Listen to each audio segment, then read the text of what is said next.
এই গাছটা যদি এর চেয়েও যদি আর একটু মোটা হয় তখন কিন্তু ওইসব সারি গাছের আপনার কাঠটা একটু ভালো হয়।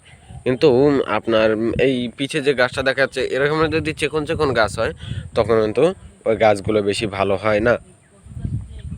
তো আপনার এই মেহগনি গাছ থেকে হাইয়েস্ট যদি কোনো ফার্নিচার বানানো যায় হাইয়েস্ট 10-12 বছর, হ্যাঁ, এরকমের লাস্টিং হতে পারে। আর যদি আপনার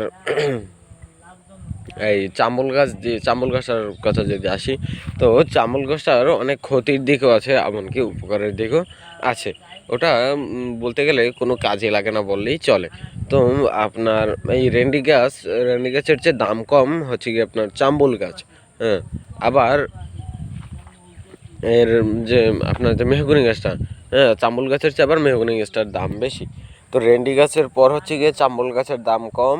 তা চাম্বল গাছের চেয়ে আবার মানে রেন্ডি গাছের চেয়ে আপনার মেহগনি গাছের দাম কম। তো মেহগনি গাছের চেয়ে চাম্বল গাছের দাম কম, ঠিক আছে। কারণ চাম্বল গাছ কোনো কাজে লাগে না বললেই চলে।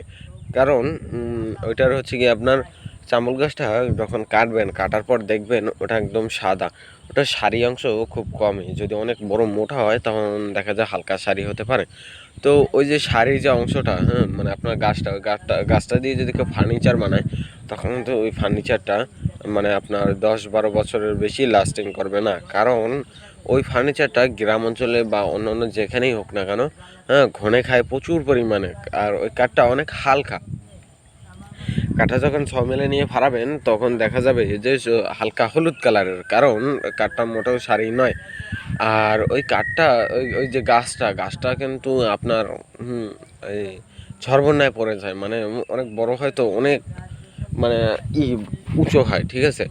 তো ওটা আবার ঝড়বন্যায় পড়ে যায়, ঠিক আছে। আর আপনার ওটার যে ছোট্ট ছোট্ট যে পাতাগুলো, ওগুলো ওই গাছের নিচে যদি কোনো মানে কৃষি ক্ষেত থাকে, হ্যাঁ, তখন কিন্তু ওই চাম্বল গাছটার পাতাগুলো ওই ক্ষেতটাকে পুরোটাই নষ্ট করে দেয়। কারণ আপনার ওই ক্ষেতটা, ওই পাতাটা, যে চাম্বল গাছের পাতাটা যেই ক্ষেতের যে গাছগুলো যে হয় ওগুলোর গোড়ায় যদি পড়ে তখন কিন্তু ওই গাছটাকে মেরে ফেলে। কারণ ওটার শিকড়টা মানে প্রচুর পরিমাণে মানে এটার যে পাতাটা ওটা কিন্তু অ্যাসিড জাতীয়, এর কারণেই ওই গাছগুলোকে মেরে ফেলে, হ্যাঁ।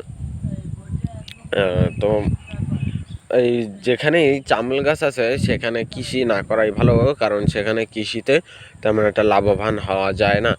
আর আপনার ওই চামল গাছে ছোট ছোট আটি হয়, যেমন তিলের দানার মতন, ওই আটিগুলো পরেই কিন্তু চাম্বল গাছের আটি হয়।